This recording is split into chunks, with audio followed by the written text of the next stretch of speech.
자, 정책 목차 첫 번째. 부동산 정책론에서 목차 5개. 첫 번째, 시장 실패. 두 번째, 부동산 정책. 세 번째, 토지 정책. 네 번째, 주택 정책. 다섯 번째, 조세 정책. 자, 첫 번째가 뭐라고요? 시장 실패. 시장 실패 1번 어의. 1번은 어의. 2번은 원인. 원인 시작. 불안정 경쟁 시장, 규모의 경제, 공공재의 존재, 정보의 비대칭성, 외부 효과. 독점 계속 갑시다. 시작. 독점, 과점, 독점적 경쟁, 비용 체감 산업, 무임성차. 그리고요 소수. 시작. 소수, 이질 제한, 이질적, 불완전한 정보. 다 기억해야 돼요. 자, 목차를 딱 잡아요. 이렇게 목차를 딱 5개를 잡고, 시장 실패는 이렇게 큰 시장 실패라는 목차 속에서 목차를 잡고요. 그 다음 디테일하게 들어가야 될 부분은, 자, 소수 등등은 필요 없는 거죠. 자, 5개 중에 불안정 경쟁 시장은 더 이상 들어갈 게 없어요. 제목만 기억하면 되는 거고.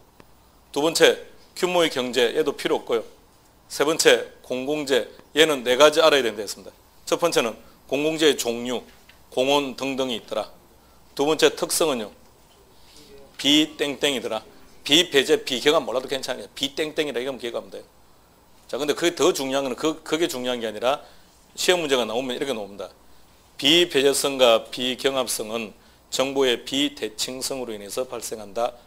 지금은 X인데 시험 칠 때 그 지문을 만났다고 생각해 봐요. 분명히 비경합성도 공부했고 정보의 비대칭도 분명히 공부했고 나중에는 연결이 안 돼요. 정보의 비대칭성이고 비자가 들어가고 비경합이고 비배제니까 이 비비 다 되구나 또 연결하면 끝장입니다. 그러니까 문제가 어떻게 나오는지 유형을 익히라고. 유형을. 내용을 알려고 하는 것은 두 번째 문제고, 내용을 알아야 되는 것도 있습니다만 내용과는 아무런 관계없는 게 있다고요.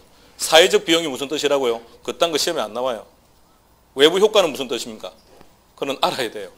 외부 효과는 뭐던가요? 제3자, 시장을 격려하지 않고 대가를 지급하지 않고 얻어낸 행위가 아니다 그랬다. 그죠? 예, 이런 개념들. 그러니까 알아야 되는 것도 있지만 몰라도 되는 것도 있다고요. 공공재의 정의가 뭐죠? 그런 걸 시험에 안 물어봐요. 공공재 정의 같은 건 몰라도 상관없어요. 근데 모르는데, 나는 공공재 정의가 무슨 말인지 모르는데 시험에 나왔습니다. 공공재란 이라는 것을 말한다. 안 틀립니다.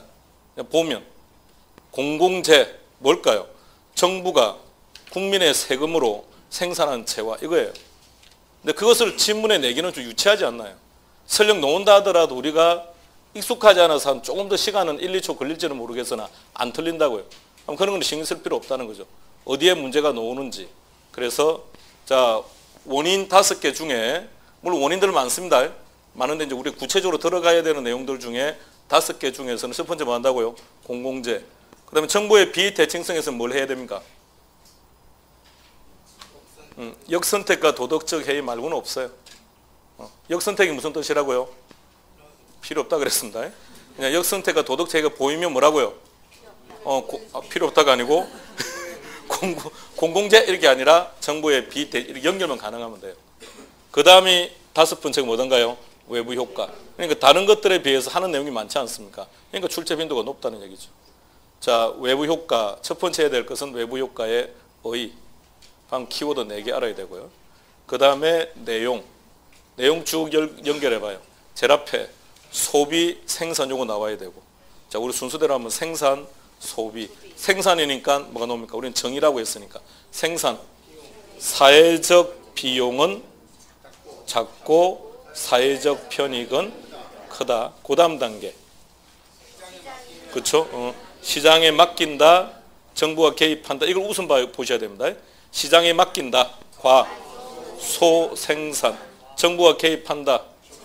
적정 생산. 어떻게 개입한다? 규제를 완화한다.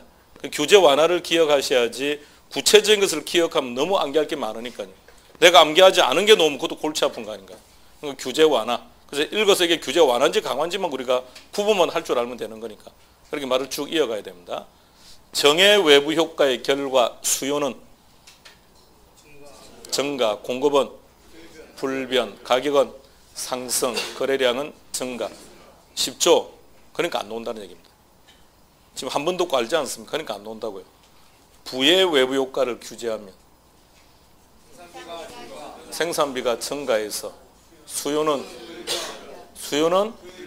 불변, 공급은 감소, 가격은 상승, 거래량은 감소. 대답을 잘해서는 얘는 무조건 해야 돼요. 얘는 무조건 오는 거니까. 예, 외부 효과는 이게 전부 다입니다. 자, 이제 두 번째 단계로 갑시다. 부동산 정책. 교과서는 261페이지. 261페이지 큰 2번에 정부는 왜 부동산 시장에 개입합니까? 해서 필요성이라고 되어 있다. 그죠? 필요성이 동그라미 했죠. 밑에 있는 걸 단순히 외우지는 마세요. 정부는 왜 시장에 개입합니까? 열거해 보세요.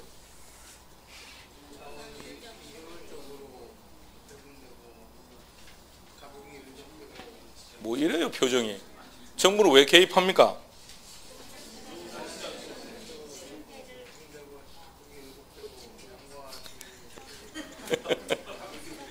오케이. 자, 앞에 했던 게 전부 다 답이라고요. 전부 다. 그림 딱 떠올려요.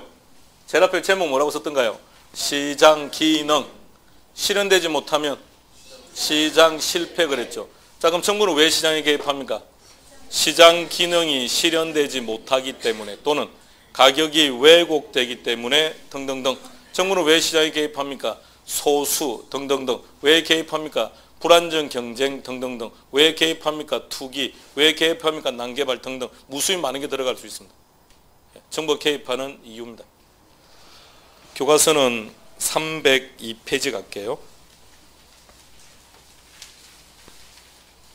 302페이지 1번 문제 확인합니다. 1번 문제. 항상 문제 풀 때 해설 안 보기로 했습니다. 이거 지난주 했습니까?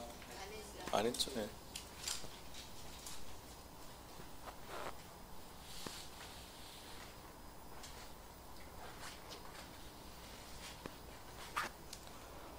문제 푸실 때는 항상 키워드 찾는 연습.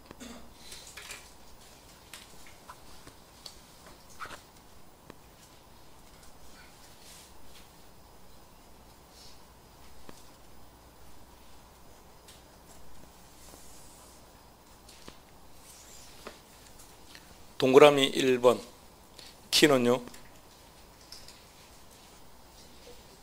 동그라미 1번의 키워드는 부족. 동그라미. 나머지 다 필요 없어요. 자, 부족하다. 이것을 다른 말로 바꾸세요. 자원의 비효율적 배분. 효율적으로 배분되었다면 부족하다는 표현이 나올 수 없겠죠. 동그라미 2번 키는 이거는 쉽네요. 시장 실패. 동그라미. 동그라미 3번의 키는 뭘까요?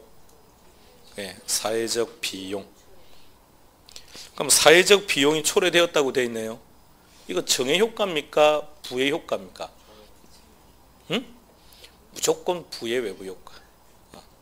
무조건 부의 외부 효과. 크다 적다 하면 구분해야 되겠지만 사회적 비용이 초래되었습니다. 그럼 조금만 더 보면 제일 앞에 나와 있죠. 개별주택이 불량화. 체크는 하지 맙시다. 개별주택이 불량화되어 있다. 불량화. 그래서 사회적 비용이 초래되었다고. 그러니까 부의 외부 효과를 지금 얘기하고 있는 겁니다. 동그라미 4번의 키는 진입과 태거가 어떻다고요? 자유. 자유라고 했으니 이는 완전 경쟁 시장의 조건 중 한 가지죠. 그럼 정부는 개입해서는 안 되는 거죠.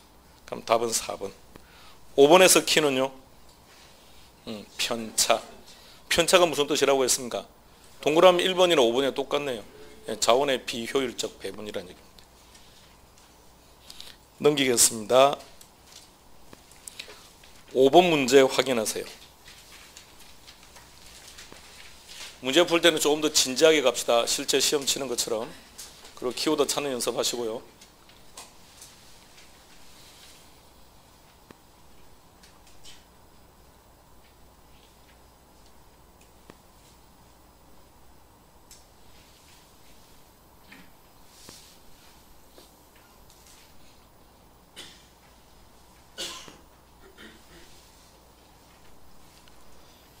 동그라미 1번에는 공공재 특성이 나와 있다. 그죠?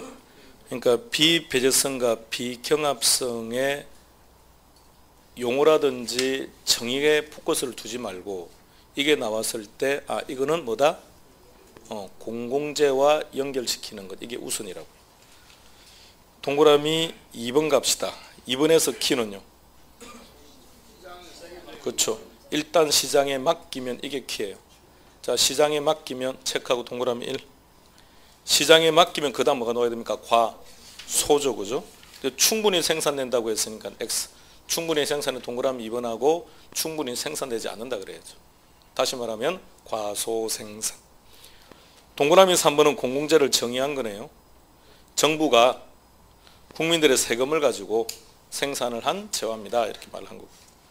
동그라미 4, 공공재는 외부 효과를 유발한다. 맞나요? 조금 더 정확하게 무슨 외부 효과? 정의 외부 효과. 정의 외부 효과. 동그라미 5번은 예를 들어 놓은 거죠. 그죠? 살림 이렇게. 이런 식 형태입니다. 우리가 아까 정리했던 그 범위 안 벗어날 거예요. 또다시 나오더라도 이 정도 수준. 6번 문제 가겠습니다.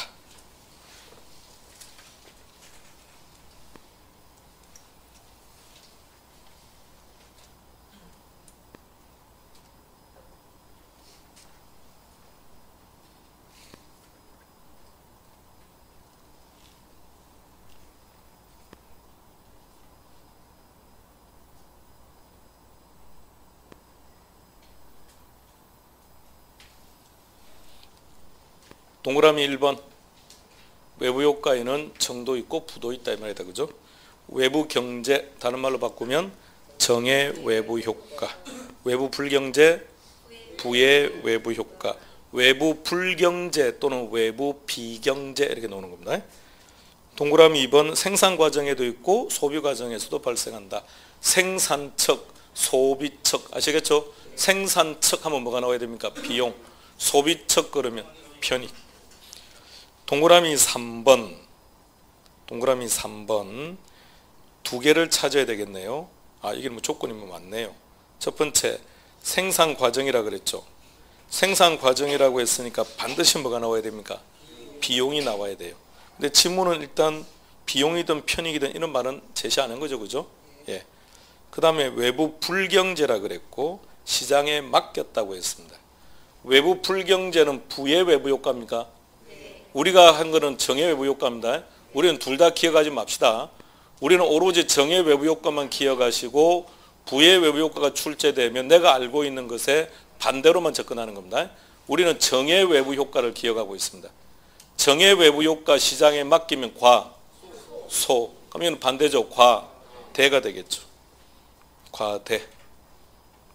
뒤로 쭉 가세요. 과다하게 생산된다 그래야 된다. 그럼 동그라미 3번에서 키는 3개다. 그죠? 외부 불경제 시장에 맡기면 과다 생산. 동그라미 4번의 외부 효과의 정의가 나와 있습니다. 첫 번째 의도적 결과 X, 의도하지 않은 결과. 시장을 통하여 X, 시장을 통하지 않고 이렇게 나와야죠. 다른 경제주체, 이게 다른 말로 말하면 제3자 이런 말입니다. 동그라미 5번 보세요. 토지 이용 규제라는 단어가 보입니까? 예, 자, 중요합니다. 자, 오세요. 수단은 우리가 두 가지라고 했었죠. 직접적 개입하고 간접적 개입인데 토지 정책에서는 수단이 3개입니다. 토지 정책에서는 수단이 3개입니다. 직접적 개입, 간접적 개입, 토지 이용 규제. 이게 3가지가 있습니다. 토지 이용 규제에서 최소한 2가지는 기억해야 된다 했습니다. 첫 번째 지역지구제, 두 번째 개발권 양도 제도. 여기에 메모되어 있네요. 토지정책에.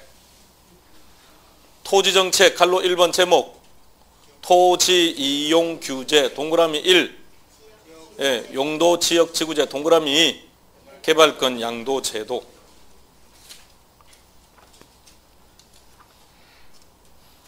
교과서는 267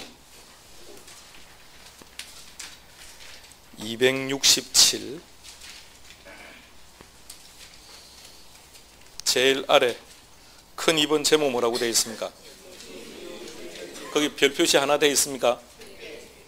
돼 있습니까? 언제 다 돼 있습니까? 다 중요한 거는 표시는 다 해놨구만요.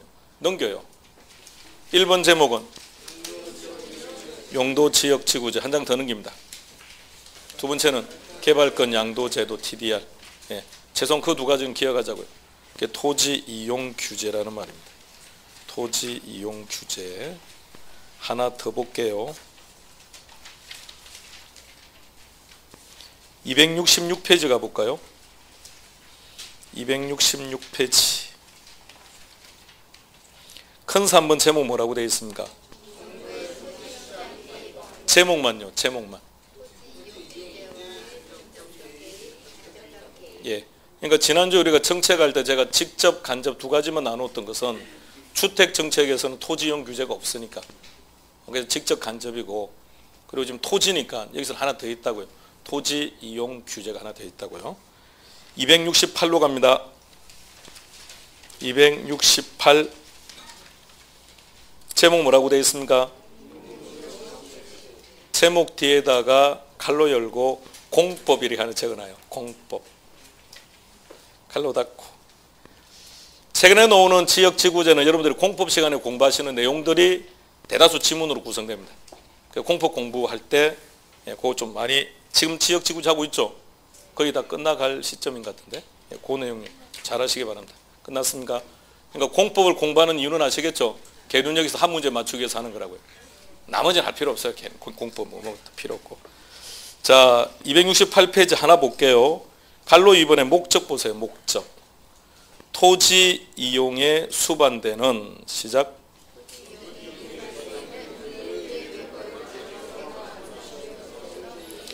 부의 외부 효과를 제거하거나 감소. 체크합시다. 부의 외부 효과를 제거하거나 감소. 그게 지역지구제의 목적이에요. 그러면 부의 외부 효과를 규제하는 대표적인 수단이 뭐라는 얘기입니까? 지역지구제. 근데 지역지구제는 어떤 분류에 속하던가요? 토지 이용 규제죠. 그래서 문제로 돌아갑니다. 304. 6번의 동그라미 5번. 6번의 동그라미 5번 지문.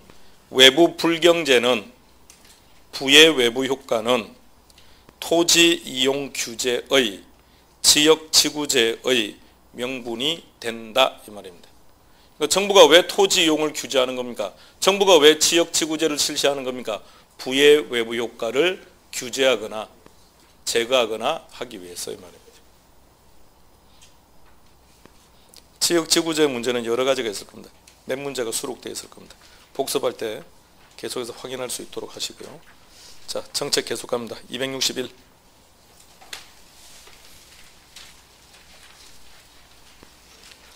261페이지 2번. 필요성. 그러니까 필요성에서는 단순히 무엇인가를 외우는 것은 의미가 없다는 얘기입니다. 필요성은 워낙 종류가 많으니까. 그러니까 개념을 잘 파악해요.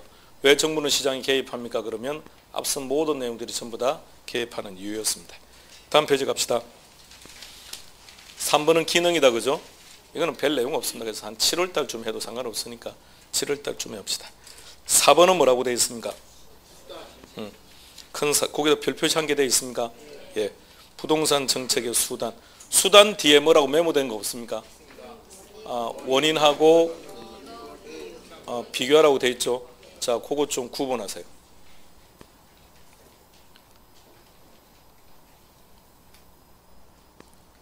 앞 페이지에서는 필요성이라고 했습니까?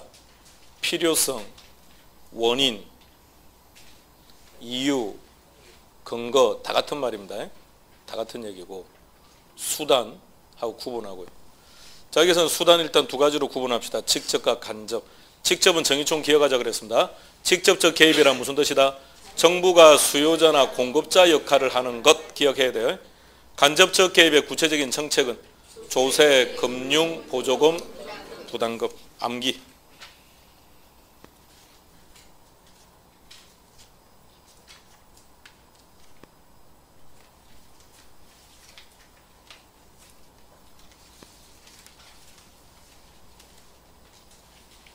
302페이지로 다시 갑니다.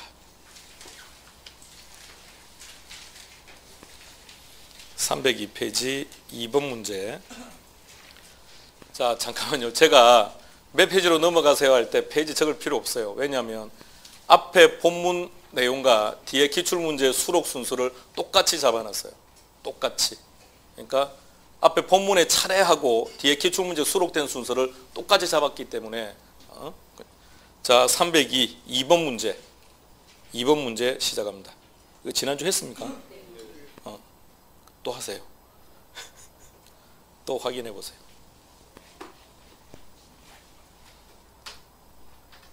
거기서는 뭐가 중요하냐? 이거 구분할 줄 아는 게 중요한 거예요. 근거다, 원인이다, 이유다, 필요성이다.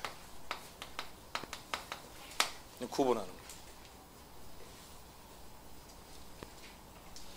그런데 얘는 단편적으로 몇 가지를 암기해서 어떻게 해결될 수 있는 문제가 아니라는 겁니다. 표현들이 너무도 다양하게 나오기 때문에.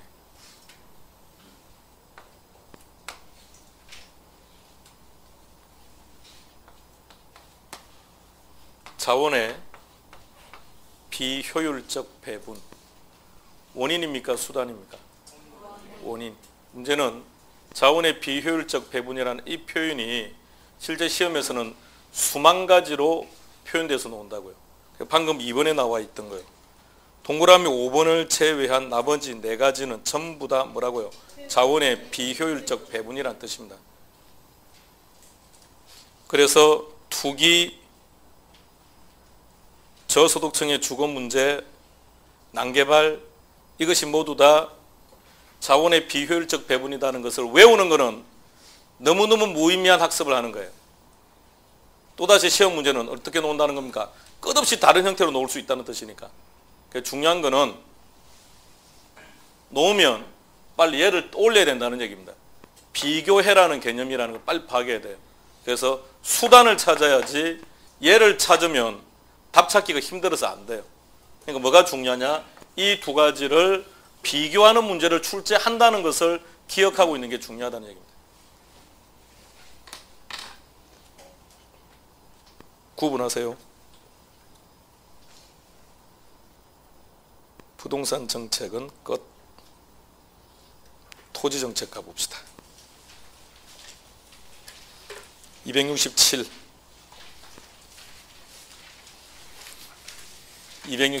제일 아래 제목 뭐라고요? 첫 번째 뭐가 나온다고요? 지역지구제 넘깁시다.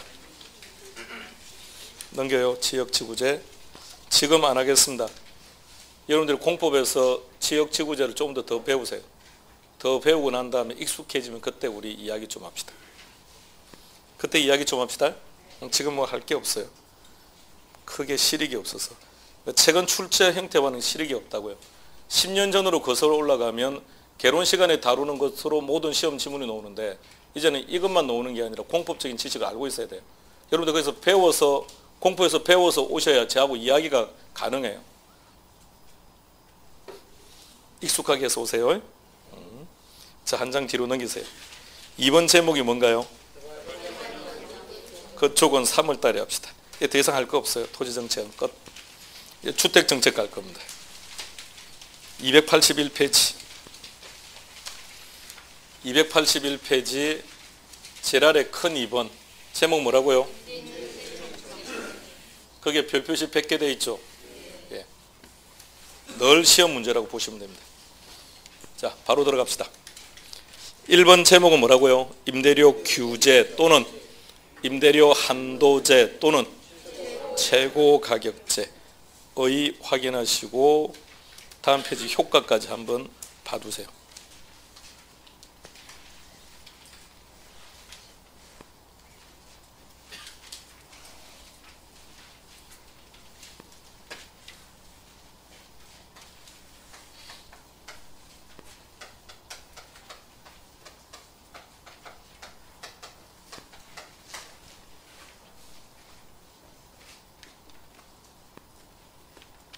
시작합시다. 이제 확인했으면 펜 놓으시고 칠판으로 옵니다. 머리 맑게 하시고 집중력을 끌어올리세요. 제목이 뭐라고요? 정책이 무슨 말입니까? 정부의 시장 개입. 정책이라는 말은 정부가 시장에 개입을 했다는 얘기는 그 이전의 상태가 어땠다는 겁니까? 문제가 있었다는 얘기겠죠. 그래서 임대주택 시장에 문제가 있었다는 얘기입니다. 그러면 임대주택 정책이란 임대주택의 문제를 개선하기 위해서 정부가 시장에 개입하는 것 이 말입니다. 그렇다면 임대주택 시장의 이 문제라는 것은 뭘까요? 임대료가 지나치게 높다는 얘기입니다. 임대료가 지나치게 높다. 그럼 임대료가 높다는 것을 정부가 개선하기 위해서 개입을 했다고 했으니까 정부가 시장에 개입한 목적이 뭔가요? 정부가 시장에 개입한 목적은 임대료를 낮추겠다는 얘기입니다. 그럼 시험 문제는 어떻게 나오느냐? 효과가 있다 없다 이렇게 나와요. 그럼 효과가 있다는 얘기는 무슨 말입니까? 임대료가 하락했다는 얘기고, 임대료가 변화가 없거나 오히려 올랐다면 효과가 없다 이렇게 말을 쓰는 거예요. 효과가 있다 없다 이렇게요. 그러니까 일단 목적이 뭔지는 알고 있어야 된다는 얘기입니다. 임대주택 정책, 정책은 정부의 시장 개입, 정부가 시장에 개입했다는 얘기는 시장에 문제가 생겼다는 얘기니까 임대주택의 문제란 뭐다? 임대료가 너무 높다. 그럼 임대료를 어떻게 한다? 낮추자. 그래서 임대료를 낮추는 방법은 세 가지였습니다. 첫 번째 제목은요, 임대료를 어떻게 하자고요? 규제하자고요. 일정 수준 이상 임대료를 못 받게 정부가 강제화시키는 겁니다. 자, 여러분들이 임대인합니다. 여러분들은 임대인. 이번에 여러분들은 임대료를 20% 올리려고 합니다. 정부가 개입을 해서 5%로 제한했답니다. 그럼 여러분들은 20% 올리시겠습니까? 정부가 개입하는 대로 요구하는 대로 5% 올리시겠습니까? 응? 그러니까 20% 5%. 자, 대대 싸우지 마시고 5%요.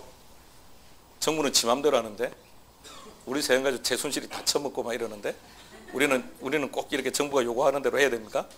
서민들은 정부가 요구하는 대로 하고 저끼리 다 처먹고요. 아, 꼭 그렇게 해야 된다고요? 에이씨, 우리도 우리 마음대로 합시다 그냥. 자, 그러니까 임대료 규제 정책은 이게 민주화된 사회에서는 아무런 의미가 없는 제도예요. 그래서 대한민국에서는 김영삼 정부부터 지금까지 한 적이 한 번도 없습니다. 이게 먹히겠습니까? 우리가 소유권을 배울 때 뭐라고 배웠습니까? 민법 시간에 배타적이라고 배우지 않습니까? 어떻게 국가가 개인의 사유재산을 함부로 침범합니까? 그러니까 임대료 규제 정책은 법에는 나와 있으나 현실적으로는 적용하기가 아주 곤란한 제도예요. 언제 효과를 받느냐? 전두환 정부 시절요. 정부가 규제했는데 5%로 규제했는데 6% 올렸다. 삼성교육대입니다. 그 시절은 목숨을 걸어야 되니까 효과를 확실히 받습니다. 그래서 이제 하는 게 임대료를 보조해 주는 거예요.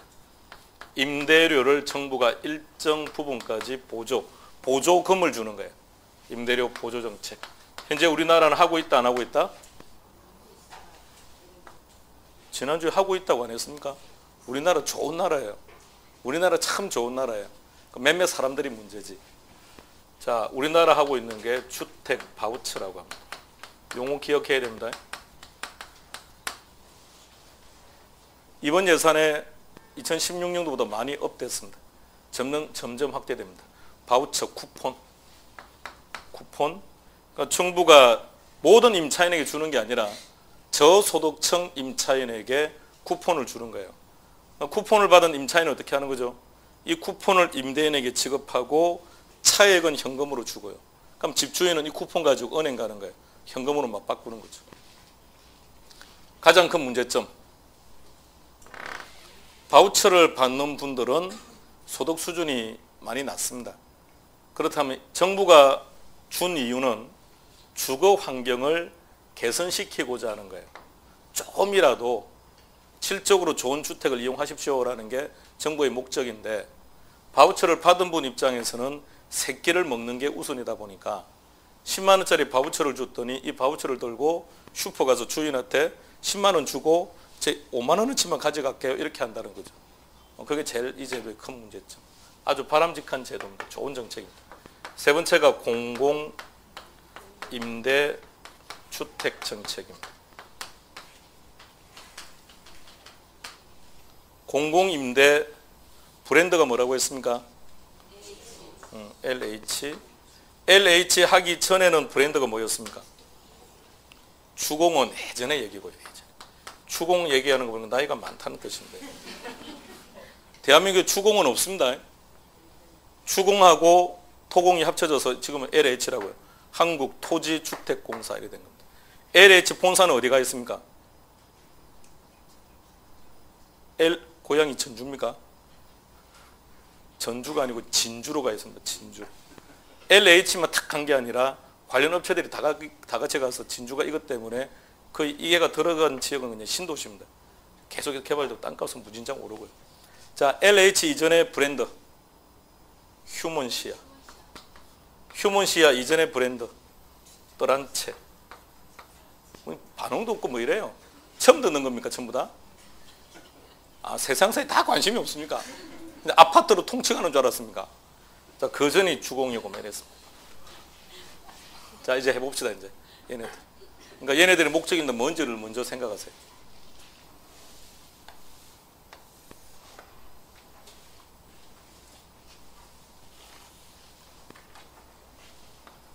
설명 놓치지 마세요. 시장에서 임차인과 임대인이 만났습니다. 임대료 그리고 양 이렇게 합시다. 시장에서 임차인과 임대인이 만났습니다. 그래서 여기를 뭐라 부른다고요? 균형점 P0라고 합시다.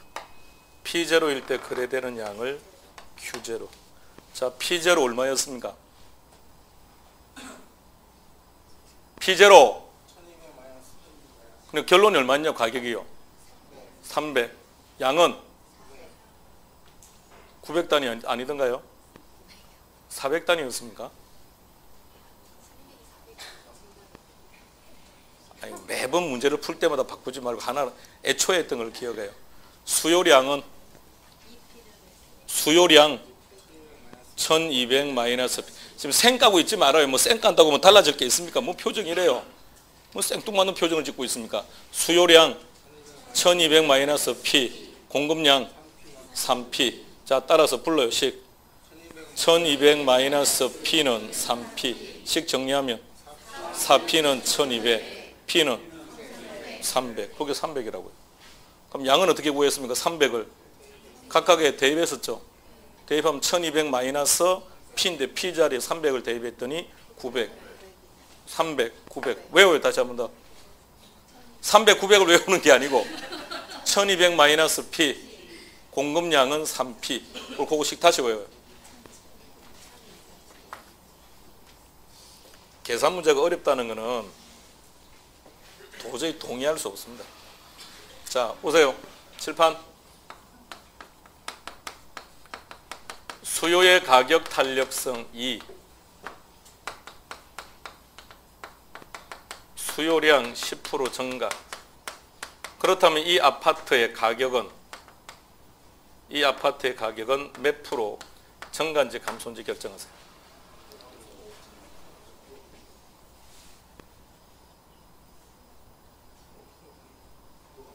몇 프로라고요? 다시 한 번 더 기회를 드립니다. 갱생의 기회를 드립니다.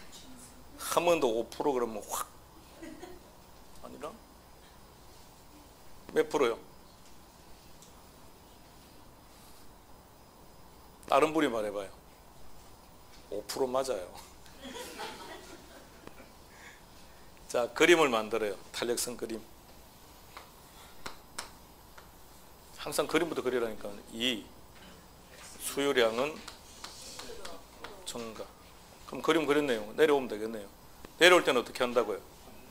나누어야죠. 10 나누기 2 하면요. 그 다음에 증가 감소. 가격이 하락한 이유는 뭐 때문이죠?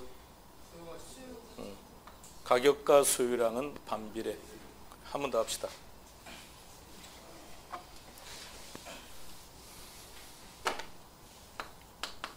(0.5) 감소. 다시 하세요.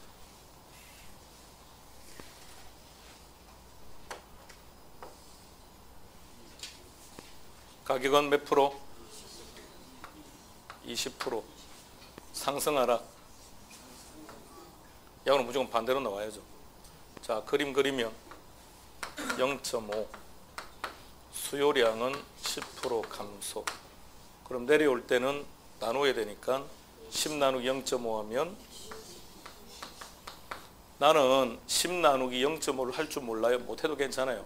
계산기를 누르면 되니까 계산기가 다 말을 해줘요. 계산기가 똑똑해요, 생각보다. 자, 그 다음에 무조건 얘하고 얘하고는 어떻다고요?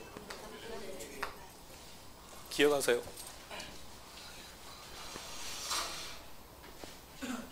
기억해요.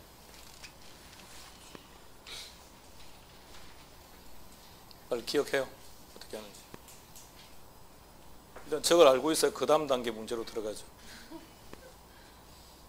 저는 이제 탄력성 하나죠. 두 번째 유형은 이제 탄력성 두 개를 결합시키는 거예요. 방식은 똑같습니다. 일단 저게 좀 자유로워야 두 개 하는 것도 거뜬히 할 수 있습니다. 자, 옵시다. 임차인과 임대인이 만나서 가격과 양을 결정했습니다. 근데 정부가 볼 때 P0라고 하는 이 임대료, 자, 제목 이렇게 말합니다. 용어 알아야 됩니다. 왜 이렇게 부르는지 아시겠죠? 얘가 균형점이었으니까 균형 임대료. 얘는 어디서 결정난 거죠? 균형 임대료는 어디에서 결정된 거죠? 시장에서. 그래서 시장 임대료 이렇게 말합니다. 또는 시장 균형 임대료. 시험은 이렇게 나와요. 균형 임대료다, 시장 임대료, 시장 균형 임대료 이렇게 나온다고요. 근데 지금 정부는 균형 임대료 P0가 적당하다고 보는 겁니까? 아니면 비싸다고 보는 겁니까? 싸다고 보는 겁니까? 비싸다고 보는 겁니까? 예, 정부는 비싸다고 본다고요. 그래서 목적은 뭔가요? 낮추겠다고요. 그래서 정부가 강제로 가격을 P1으로 규제하는 겁니다. 그럼 P1의 이름은요? 규제했으니까 규제 임대료. 용어를 알아야죠. 규제 임대료. 그럼 칠판 그림은 규제 임대료가 시장 임대료보다 높다, 낮다? 낮다. 그럼 최고 가격제, 최저 가격제? 최저 하면 참 좋겠는데 최고 가격제가 돼요. 그래서 임대료 규제 정책을 일반적으로 최고 가격제라 표현하기도 합니다. 자, 용어부터 잘 보세요. 자, P1 의미는 P1 이상 받으면 된다, 안 된다? 안 된다. P1 이하로 받으면 그거는 상관없다는 얘기예요. 그러니까 최대한 비싸게 받을 수 있는 가격이 얼마다? P1이다. 그래서 이름을 이렇게 정해놓은 거예요. 펜. 자, 다시 갑니다. 그림 다시 보세요. 임차인과 임대인이 만났습니다. 만나면 균형점이 결정되니까 균형 임대료. 어디서 결정한다? 그래서 시장 임대료. 이렇게 용어를 쓴 거예요. 용어를 기억해야 돼요. 근데 정부는 지금 P0가 비싸다고 판단하는 거예요. 정부는 강제로 P1에 받아라 라고 하는 거예요. 제목이 뭐라고요? 규제 임대료. 그럼 시험 문제는 어떻게 나오느냐? 규제 임대료가 시장 임대료보다 높다, 낮다 이렇게 나오는 거예요. 높다, 낮다 이렇게 나옵니다. 높을 때는 어떻게 되느냐? 낮을 때는 어떻게 되느냐? 이렇게 나옵니다. 자, 그림은 지금 낮다, 그죠? 그럼 잘 보세요. 정부가 P1에 규제를 하게 되면, 최고 가격제를 쓰게 되면, 먼저 임대인의 수입을 한번 살펴봅시다.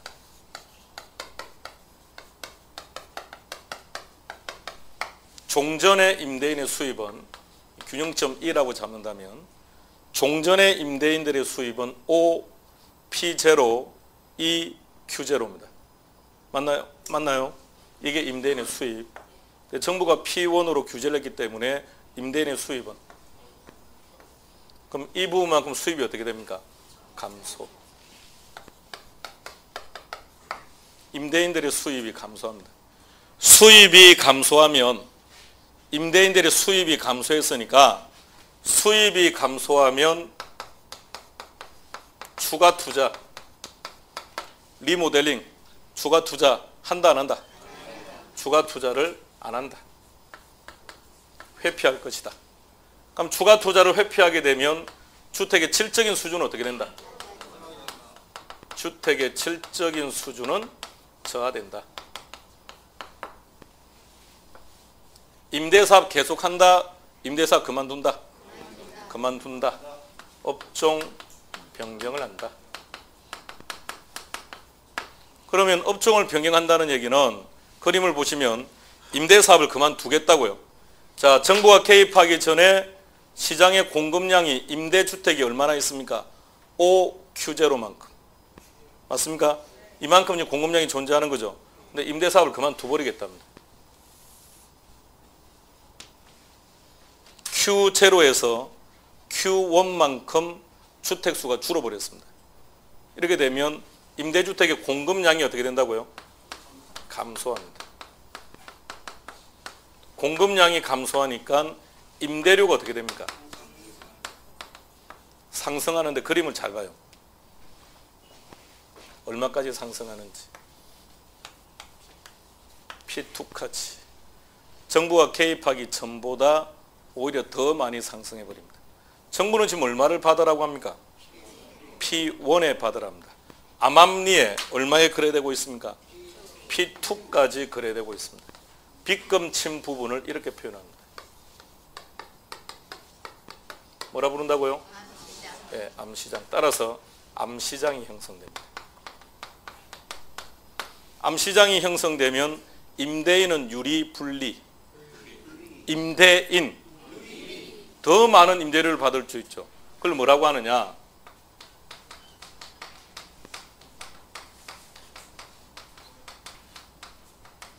이런 말을 쓰는 거예요. 뭐라고 표현한다고요? 이게 무슨 뜻일까요? 이게 암시장. 그럼 암시장은 무슨 뜻입니까? 음성적 거래 비용, 지하경제, 세금이 완전히 탄로되는 거죠. 정부 포착이 안 되지 않습니까? 시장 전체로 볼 때는 바람직하지 못한 거죠. 음성적 거래 비용이 발생하는데 이 거래 비용을 누가 부담하게 된다는 얘기입니까?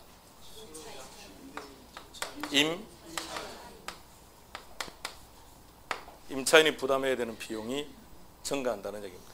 그림 계속 봐요.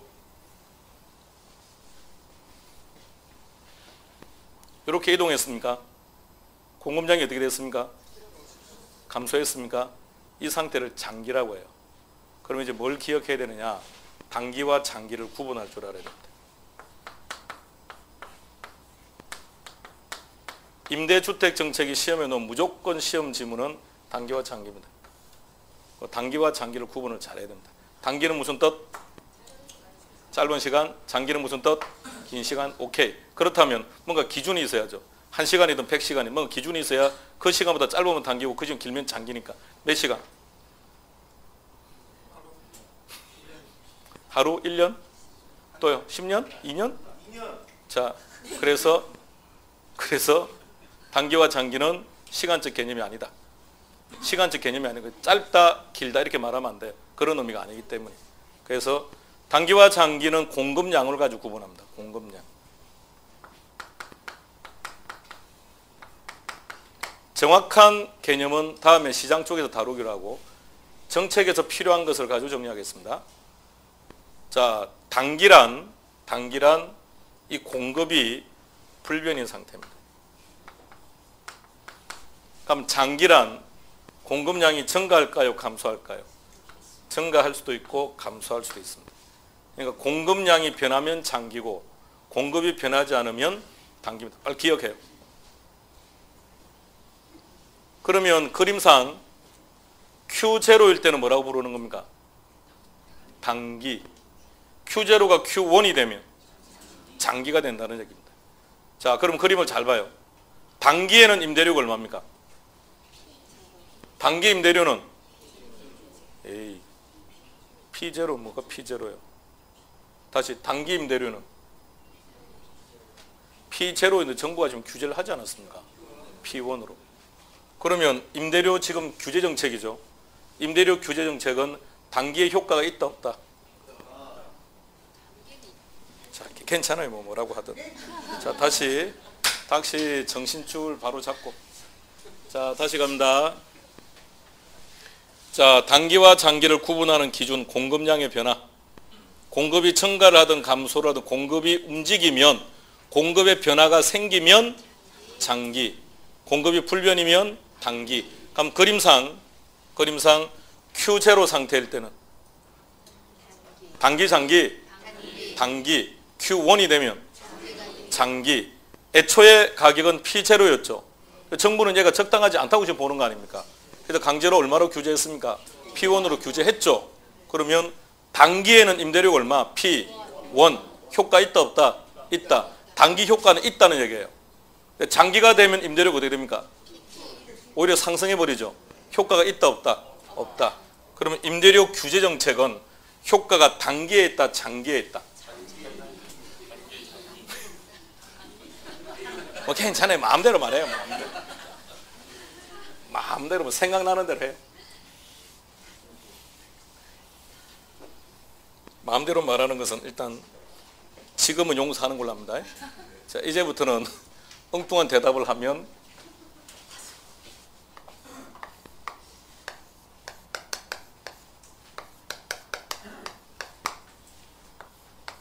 읽으세요. 방금 이 용어로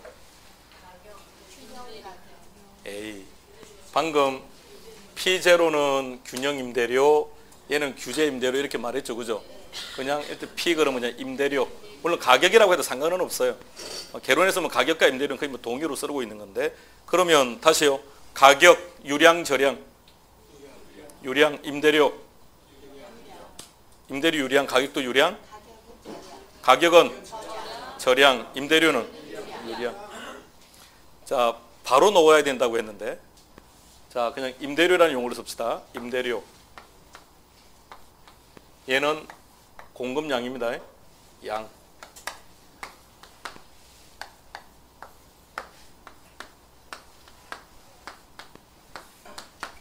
자, 임대료 규제 정책. 단기의 임대료가 어떻게 됐습니까? 단기 임대료는 하락했습니까? 예. 단기 임대료는 하락했습니다.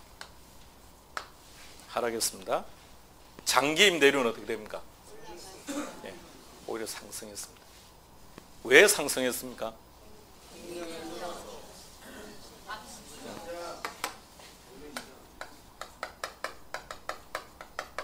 자, 기억합시다.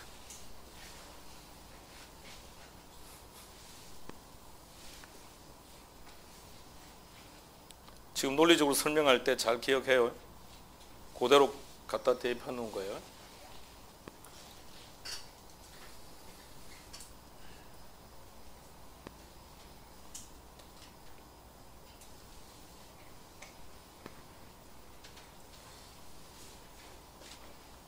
자, 그러면 단기의 공급량은 어떻게 됩니까?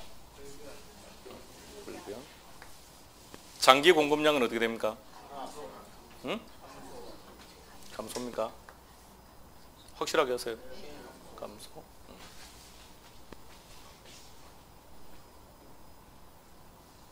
기억하세요.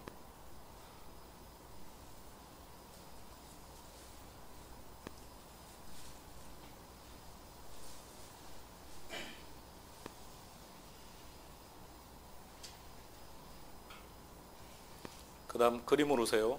그림 잘 보세요. 시장 임대료는 얼마입니까? P0.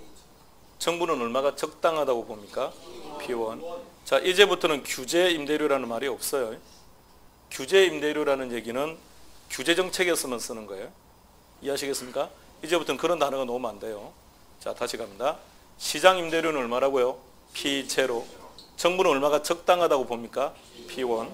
그래서 요 차이 나는 만큼 보조금을 지급해 주는 거예요. 요것만큼. P0에서 P1만큼 보조금을 지급해 주는 겁니다. 정부는 P1이 적당하다고 봤다 그죠? 그래서 P1으로 규제를 했다고요. 그랬더니 지금 장점이 많아요? 단점이 많아요? 지금 단점, 문제점 투성이에요. 그렇다면 규제를 하는 대신에 정부가 생각하는 요 차이 나는 금액만큼 보조금을 지급해 주는 거예요. 자, 보조금을 받은 자 입장에서 생각하세요. 보조를 받은 자 입장에서는 실질 소득이 어떻게 됩니까? 증가해요. 실질 소득이 증가하면 수요가 어떻게 될까요? 수요가 증가해버립니다. 수요가 증가해버리면 가격은 또 어떻게 됩니까? 오히려 상승해버려요. 자, 다시 보조금을 지급했습니다. 보조금을 지급했더니 실질 소득이 증가합니까? 그럼 수요가 어떻게 됩니까? 증가. 그럼 임대료가 어떻게 될까요? 상승해버립니다. 임대료가 상승해버립니다. 보조금 정책을 실시했더니 단기 임대료가 상승합니다. 이것을 임대인 입장에서 생각하세요. 임대인 입장에서. 시장 임대료가 어떻게 됐다고요? 올랐다고요. 얼만큼 올랐을까요? 보조금만큼. 5초만 쉬었다 합시다. 몸 푸세요.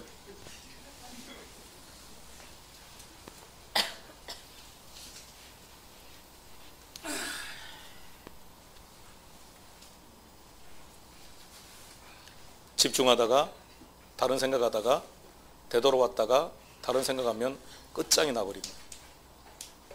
규제하다가 다른 생각하고 있다가 되돌아왔더니 임대료 상승이래. 아, 규제는 상승이야. 엉망진창이 됩니다. 선택적 오차를 하면 안 되니까 집중을 할 때는 계속 집중을 하고 있어야 되고 다른 생각할 거면 계속 다른 생각을 하고 있어야 돼요. 갔다 왔다 아주 위험한 방식이에요.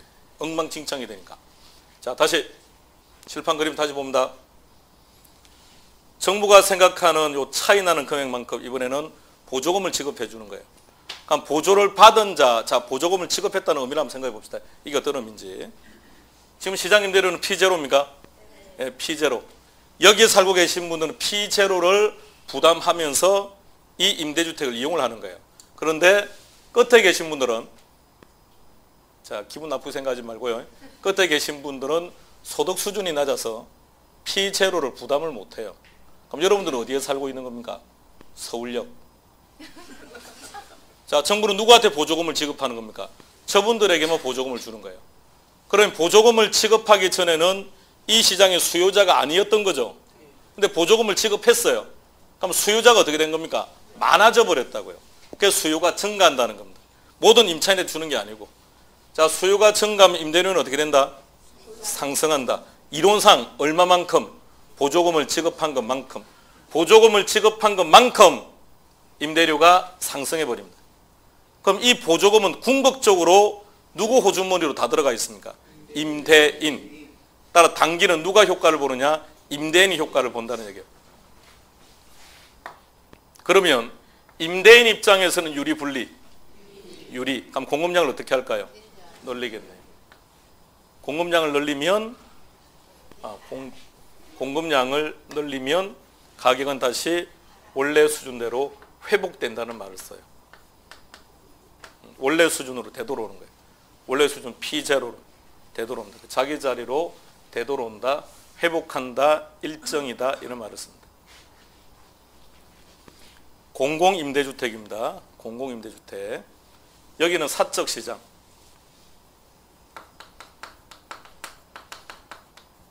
무슨 시장이라고요? 사적 시장. 얼마에 거래되고 있습니까? P0. P0.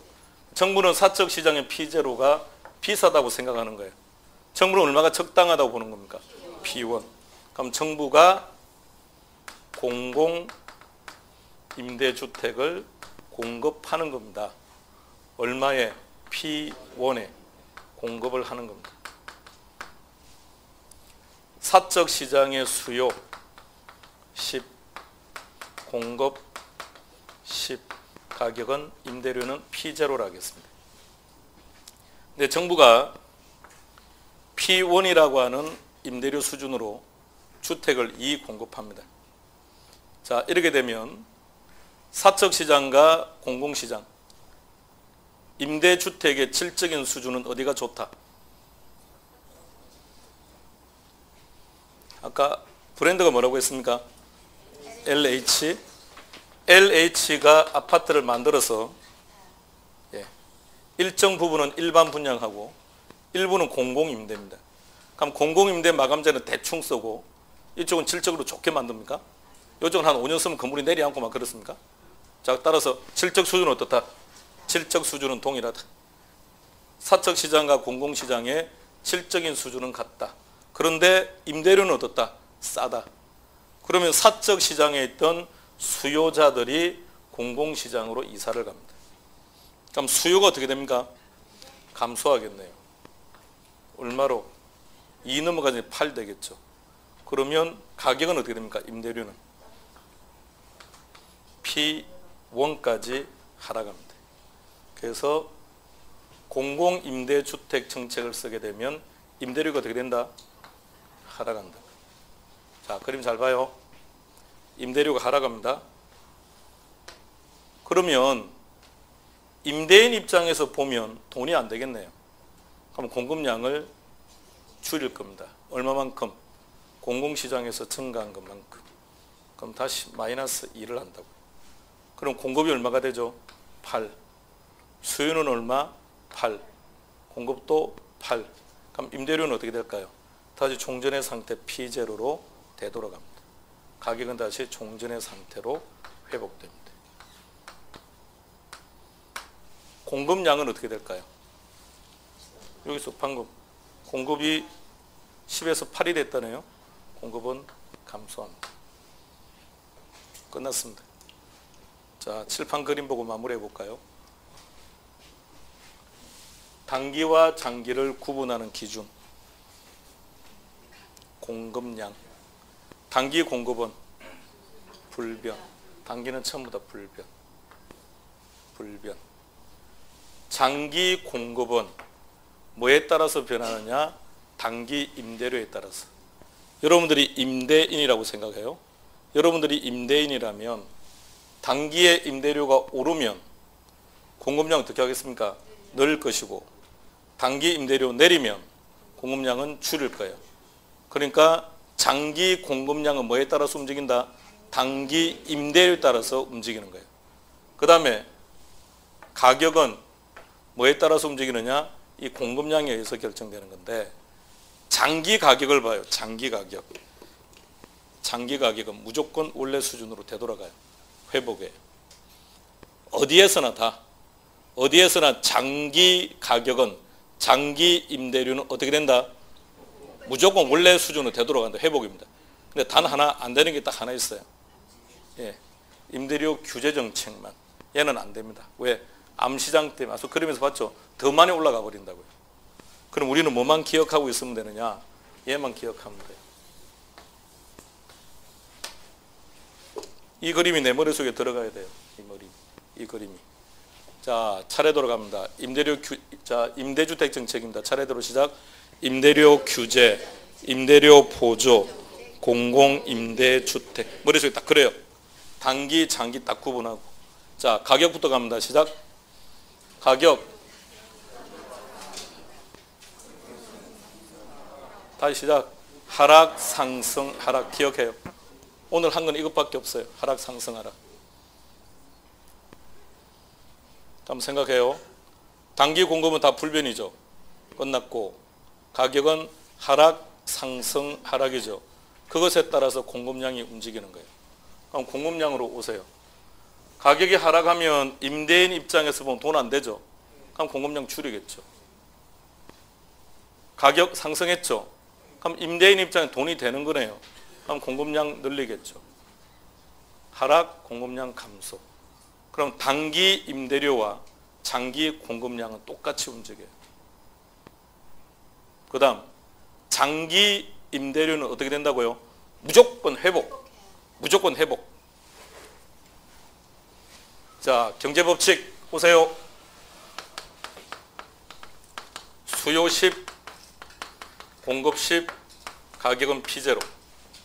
이러한 시장에 다른 지역에서 수요자가 이만큼 이사를 와요. 그럼 수요는 종전보다 증가하는 거죠.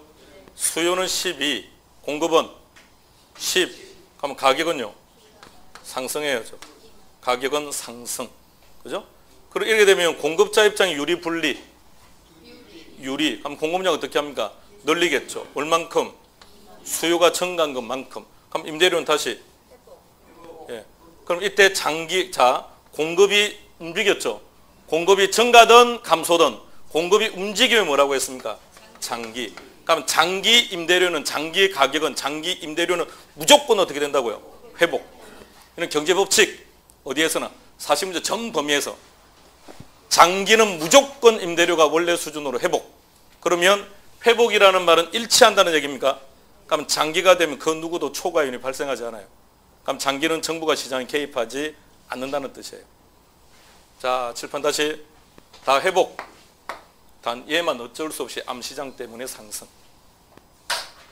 자, 그림을 머릿속에 일단 잡아요. 임대주택 정책 세 가지 잡고 단기, 장기 구분하고 기억할 거라고는 하나밖에 없어요. 단기 임대료 시작, 하락, 상승, 하락. 그것밖에 없습니다. 그것만 기억하면 나머지는 다 풀이했습니다.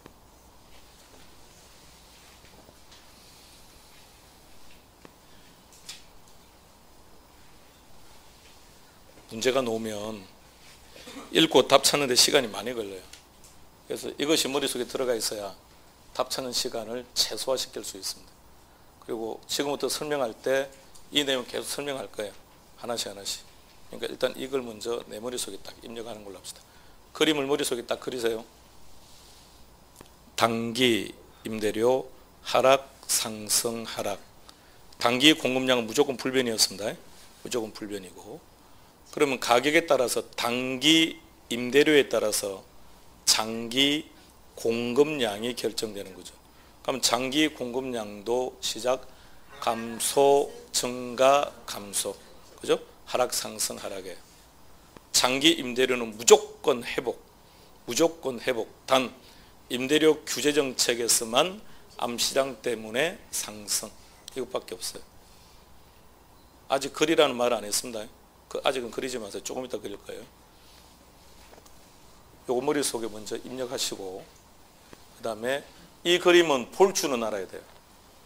일단 볼 줄은 알아야 됩니다. 그래 일단 이야기가 용이하니까 피제로, 시장임대료, 균형임대료 그리고 정부가 P1으로 규제했다, 규제임대료 이런 표현은 임대료 규제정책에서만 그 다음 나머지 정책에서부터는 규제임대료라는 용어 자체가 안 나와요. 자, 거기까지만 머릿속에 그리고 시작합시다.